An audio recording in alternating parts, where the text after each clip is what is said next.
आम जनता का एक ही नारा है कि हमें मोदी चाहिए, हमें नीतीश चाहिए, हमें रघुनाथपुर में रामेश्वर सिंह चाहिए। भारतीय जनता पार्टी का 99% प्रत्याशी घोषित हो चुका हूँ, सिर्फ सिंबल लेना बाकी। मैंने किसी का जमीन हड़पा है, न किसी की हत्या किया है, न किसी को धमकी दिया है, न किसी का अपहरण किया है।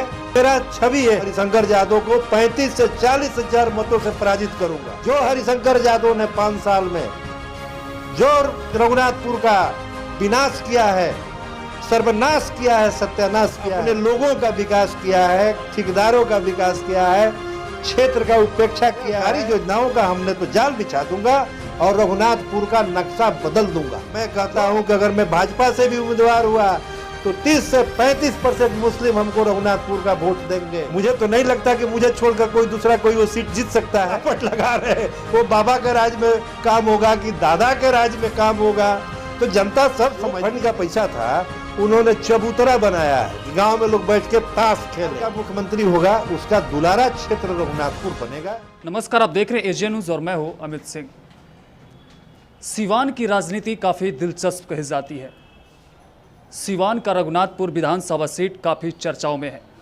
वैसे में कई सारे कैंडिडेट कई पार्टियों से चुनाव लड़ने की तैयारी में लग चुके हैं।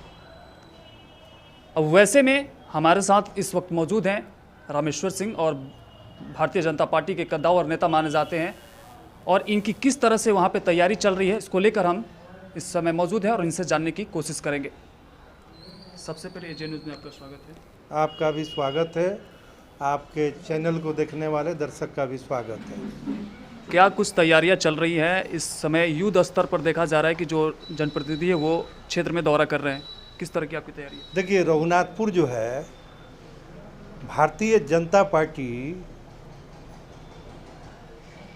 के भावी उम्मीदवार के रूप में अभी मैं घूम रहा हूँ, और मैं आपको बता दूं कि अभी तक 41,000 ज़रूरतमंदों के बीच में कोरोना से बचाव की सामग्री हूँ, तो मैं गांव-गांव घूमकर ज़रूरतमंदों को दे रहा हूँ।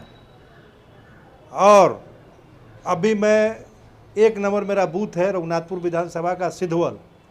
अभी मैं सिधवल से आ रहा हूँ, टिकड़ी बाज़ार, सहदलेपुर, सारे गांव का दौरा करके आ रहा हूँ। सभी आम जनता का एक ही नारा है कि हमें मोदी चाहिए, हमें नीतीश चाहिए, हमें रघुनाथपुर में रामेश्वर सिंह चाहिए। माननीय प्रधानमंत्री नरेंद्र भाई मोदी जी ने, माननीय बिहार के मुख्यमंत्री नीतीश कुमार जी ने जो विकास की रेखा खींची है देश में और राज्य में, वो जनता के दिलो दिमाग में बैठ गया है। तो अब तो लड़ाई चुनाव का मुद्दा वही है, और मैं भारतीय जनता पार्टी का 99% प्रत्याशी घोषित हो चुका हूं, सिर्फ सिंबल लेना बाकी है। बीजेपी के पूर्व जिलाध्यक्ष मनोज कुमार सिंह भी वहां से दावेदारी ठुक रहे हैं। वैसे में क्या लगता है आपके लिए सबसे बड़ी चुनौती हो जाएगी? देखिए, मनोज बाबू दावेदारी कर रहे हैं तो दावेदारी करना कोई बुरा बात नहीं है। फैसला पार्टी को लेना है। पार्टी को सीट चाहिए और जीतने वाला उम्मीदवार चाहिए, एक साफ सुथरा छवि चाहिए, बेदाग नाम चाहिए, बेदाग चेहरा चाहिए। एक जनता का जो मन टटोल के पार्टी ने अपने कई स्तर से पता भी कर लिया है। और मैं आपको बता दूं कि आज 25/8/2020 को 2 बज रहे हैं, आज तक मेरे ऊपर 107 का मुकदमा नहीं है। ना मैंने किसी का ज़मीन हड़पा है, न किसी की हत्या किया है, न किसी को धमकी दिया है, न किसी का अपहरण किया है। तो पार्टी को किस तरह का उम्मीदवार चाहिए? तो फिर क्या मनोज सिंह ने इस तरह के कामों को करवाया क्या? नहीं, मैं किसी के ऊपर नहीं कहता हूँ। मैं ये कहता हूँ कि मेरा छवि ये है, और आज जनता ऐसे छवि के प्रत्याशी खोज रही है। और मैं आपको बता देता हूं, अगर पार्टी ने विश्वास मेरे ऊपर जताया तो जनता रघुनाथपुर की तैयार है। और 8 सीट है, सिवान लोकसभा का 6 और महाराजगंज विधानसभा का लोकसभा का 2, टोटल हुए 8। 8 सीट में सर्वाधिक मत से अगर कोई जीतेगा तो रामेश्वर सिंह जीतेगा, रघुनाथपुर का भाजपा का प्रत्याशी और एनडीए का प्रत्याशी जीतेगा। अगर रघुनाथपुर का सीट अगर जेडीयू के खाते में चला जाता है तो फिर क्या करेंगे आप? देखिए, जदयू के खाते में चला जाता है या लोजपा के खाते में चला जाता है या भाजपा के खाते में चला जाता है, पार्टी एनडीए जो है, अब एनडीए जो जीतने वाला उम्मीदवार होगा, चाहे वो लोजपा का हो, चाहे वो जदयू का हो, चाहे भाजपा का हो, उसे अपने सिंबल देकर चुनाव लड़ाएगा। अभी हमारे एनडीए को बिहार में नीतीश कुमार को मुख्यमंत्री बनाना है, एक अच्छी सरकार बनानी है, तो हम चेहरे पर इस बार टिकट नहीं बटेगा, नाम पर टिकट नहीं बटेगा। इस बार पार्टी ऐसे लोगों को टिकट देगी जिसका बेदाग नाम हो, बेदाग चेहरा हो और वो चुनाव जीत सके। एनडीए का यही रूल है। वहाँ के अभी जो राजद विधायक हरिशंकर यादव हैं, उनका कहना है कि हमने इतना विकास कर दिया है कि अब किसी और की ज़रूरत नहीं है। 5 साल में जो उन्होंने विकास किया है, कुछ ठेकेदारों का जरूर विकास किया है और मैं उनको कहता हूं कि बहुत सज्जन आदमी है, इसमें कहीं दो मत नहीं है। व्यक्तिगत तौर पर मैं हरिशंकर यादव जी का प्रशंसा करता हूं, लेकिन काम के मामले में आप चलिए सिद्धवल से, सिद्धवल प्रतापपुर साहबुद्दीन जी का गांव है, वो होते हुए आप आइए टेढ़ी घाट पर, आपकी मोटरसाइकिल फिसल के गिर जाएगी। चलने का आदमी को चलने का ठीके नहीं है। चलिए उधर रघुनाथपुर ब्लॉक में कबिड़ार से नेवारी इटारी का रोड का हाल देख लीजिए, उधर हरनाथपुर से निकती का हाल देख लीजिए। चलिए हसनपुरा पंचायत में कहीं कोई विकास नहीं है। उन्होंने अपने लोगों का विकास किया है, ठेकेदारों का विकास किया है, क्षेत्र का उपेक्षा किया है और इस बार जनता मन बना चुकी है। जनता, रघुनाथपुर की जनता पछताप कर रही है और इस बार मैं अगर उम्मीदवार हुआ तो हरिशंकर यादव को 35 से 40 हजार मतों से पराजित करूंगा। कोई भी ऐसा गांव बता दीजिए, कोई भी प्रखंड बता दीजिए जहां रामेश्वर सिंह नहीं जाता है। 2-2 हजार लोग, अभी 1000 लोगों को मैं मास्क, सैनिटाइजर, गमछा, लुंगी और महिलाओं को वस्त्र भी दे रहा हूं। जो महिला हैं, जो प्रवासी मजदूर हैं, उन्हें 15-15 दिन का राशन दे रहा हूं। जनता को क्या चाहिए? मैंने बोला है कि अगर पार्टी मुझे टिकट देती है, जनता जिताती है, तो मैं कई इंजीनियरिंग कॉलेज, हुसैनगंज में रेफरल अस्पताल, रजिस्ट्री कचहरी, रघुनाथपुर का रेफरल अस्पताल ध्वस्त होने की स्थिति में बिल्डिंग है, उसका नया निर्माण, तो कल्याणकारी योजनाओं का हमने तो जाल बिछा दूंगा और रघुनाथपुर का नक्शा बदल दूंगा। जो हरिशंकर यादव ने 5 साल में जो रघुनाथपुर का विनाश किया है, सर्वनाश किया है, सत्यानाश किया है, उसको मैं सुंदर सजाऊंगा। यही मेरा मिशन है और इसी मिशन के तहत मैं रघुनाथपुर में जनता का समर्थन मिल रहा है। आपको बता दूं कि मैं एक जमात लेके चलता हूं।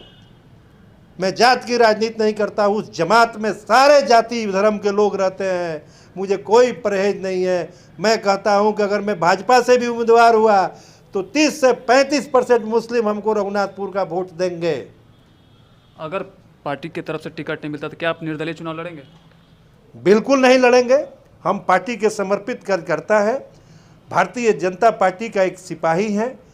अगर मुझे तो नहीं लगता कि मुझे छोड़कर कोई दूसरा कोई वो सीट जीत सकता है, लेकिन पार्टी ने अगर भूल चूक किसी को दे दिया तो मैं समर्थन करूंगा, मैं विरोध नहीं करूंगा किसी का।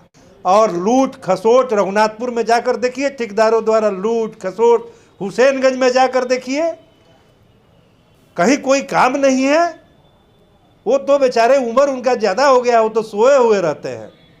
वो जगह कहाँ, भी तो जगह हैं और सिलापट लगा रहे हैं, गांव गांव घूम के सिलापट लगा रहे हैं। वो बाबा के राज में काम होगा कि दादा के राज में काम होगा? तो जनता सब समझती है कि सिलापट लग रहा है, ये कुछ होना नहीं है, चुनावी जुमला है। तो क्या लगता है ये जो फंड का पैसा वो कहाँ इस्तेमाल हो रहा है फिर? देखिए, जो फंड का पैसा था उन्होंने चबूतरा बनाया है कि गांव में लोग बैठ के ताश खेले। बताइए, उनको रोड बनाना चाहिए, सड़क बनाना चाहिए, बिजली का।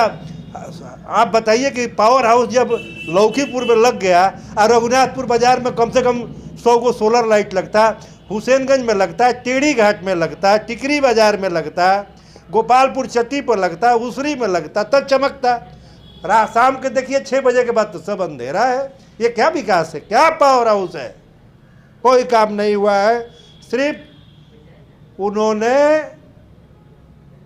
विश्राम किया है और अपने लोगों का विकास किया है, बाकी सर्वनाश किया है, विकास नहीं किया है। देखा जाता है कि चुनाव के पहले कई सारे नेताजी की तरफ से वादे किए जाते हैं, लेकिन जब चुनाव खत्म हो जाते हैं उसके बाद से जनता परेशान होती है, कोई मिलता नहीं। वैसे में जनता क्यों भरोसा करे? देखिए, जनता को इसलिए भरोसा करना पड़ेगा कि प्रभु के आशीर्वाद से, आम लोगों के आशीर्वाद से इस दुनिया का कोई सुख सुविधा का मेरे पास कमी नहीं। और जो मास्क सैनिटाइजर बेच रहा हूँ, मेरे पास कोई एनजीओ नहीं है। मैं ना विधायक हूँ, ना एमएलए हूँ, ना एमपी हूँ, ना किसी निगम बोर्ड का चेयरमैन हूँ। मैं तो अपने बाप, अपना भाई, मेरा भाई ने मुझे इतना सामान दिया है बांटने के लिए, मिथिलेश ने। अब भी 5 लाख का सामान मैं बांट के आ रहा हूँ। तो मुझे तो कोई कमी है नहीं, मुझे तो सिर्फ विकास करना है, जनता का सेवा करना है। और मैं आपको ये बता देता हूँ कि अगर मैं रघुनाथपुर का विधायक बना तो बिहार का जो भी मुख्यमंत्री बनेगा, जो भी नहीं बनेगा, नीतीश कुमार जी ही बिहार के मुख्यमंत्री बनेंगे। ये एनडीए ने तय कर दिया है, जेपी नड्डा जी ने तय कर दिया है, हमारे राष्ट्रीय अध्यक्ष जी। तो अगर रघुनाथपुर का अभी तक करीब मैंने 300 रोड देखा है जो बनाने का अति आवश्यक है। तो ये मुझे जो 5 साल की टाइम मिलेगी, मैं 1.5 साल के अंदर में 50% रोड का निर्माण करा दूंगा। और जो बिहार का मुख्यमंत्री होगा उसका दुलारा क्षेत्र रघुनाथपुर बनेगा, ये मैं आपको पूरे विश्वास के साथ कहता हूँ। इन्होंने साफ तौर पे कहा कि जो विधायक है उन्होंने विकास ना करके विनाश किया है, और ये अगर इनको पार्टी से टिकट मिलता है तो ये वहाँ का विकास करके दिखाएंगे, वहाँ की तस्वीरों को बदलने की कोशिश करेंगे। अब तो आने वाले समय में ही पता चलेगा कि पार्टी किसको टिकट देती है, कौन वहाँ से जीतता है और जनता के विश्वास पे खड़ा उतरता है। इलेक्ट्रॉनिक्स के मार्केट में धूम मचाने के लिए आपके शहर सिवान में आ गया है दास इलेक्ट्रॉनिक्स, जहां पर आपको मिलेगी हर प्रकार की नंबर 1 ब्रांडेड वस्तुएं, जिसमें modular switch, table fan, ceiling fan, fancy lights आदि प्रकार की ओरिजिनल वस्तुएं हर समय उपलब्ध रहेंगी। तो फिर देर किस बात की, आज ही पधारिए Das electronics, NR market, shop number 2 and 3, Mahadeva near Shiv मंदिर, सिवान।